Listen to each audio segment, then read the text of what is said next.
ایک بار حضرت موسیٰ علیہ السلام اللہ تعالیٰ سے ہم کلام ہونے جا رہے تھے تو ایک تنگ دست انسان نے انہیں روک کر کہا، اے اللہ کے نبی، جب آپ وہاں جائیں تو میری بھی عرض پیش کیجیے گا کہ میرے حصہ کا جتنا رزق ہے وہ اللہ ایک بار ہی مجھے دے دے، تاکہ میں ایک دن ہی صحیح اپنے بیوی بچوں کے ساتھ پیٹ بھر کے کھا سکوں۔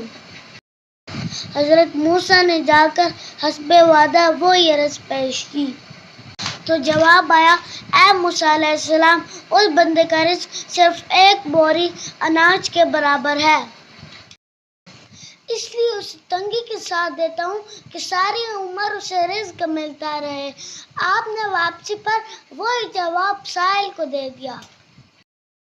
اس نے پلٹ کر کہا، اے اللہ کے نبی، جب آپ کو وہاں دوبارہ جانا ہو تو اللہ کے سامنے عرض کی دست بدست عرض فرمائیے گا کہ مجھے وہ ایک بوری رزق ایک دفعہ ہی عنایت کر دے تاکہ میں پیٹ بھر کر کھا سکوں۔ آپ نے ایسے ہی کیا اور اگلی بار اللہ کی جانب سے اس کو سارا رزق اس کو ایک دفعہ ہی مل گیا۔ پھر آپ کچھ عرصے بعد وہاں سے گزرے تو دیکھا کہ وہ شخص بہت اچھے حال میں تھا اور اس کے گھر کے آگے دیگی چڑھی ہوئی تھی۔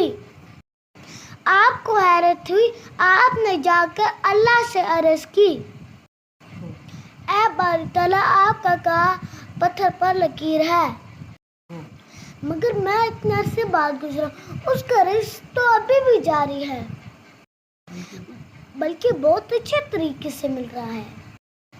اللہ نے فرمایا، اے موسیٰ، تم سچ کہتے ہو، مگر وہ شخص بہت ذہین نکلا، اس نے دیے گئے رزق سے خود بھی کھایا اور اپنے گھر والوں کو پیٹ بھر کر بھی کھلایا۔ جو باقی رزق بچا وہ اس نے میری راہ میں خیرات کر دیا، اور یہ میں نے ہی وعدہ کیا ہے، کوئی میری راہ میں ایک حصہ خرچ کرے میں اسے 70 حصے واپس کر کے دیتا ہوں۔ اس نے مجھ سے تجارت کر لی ہے اور میں اپنے وعدے کے مطابق اسے مسلسل لوٹا رہا ہوں۔ سبحان اللہ۔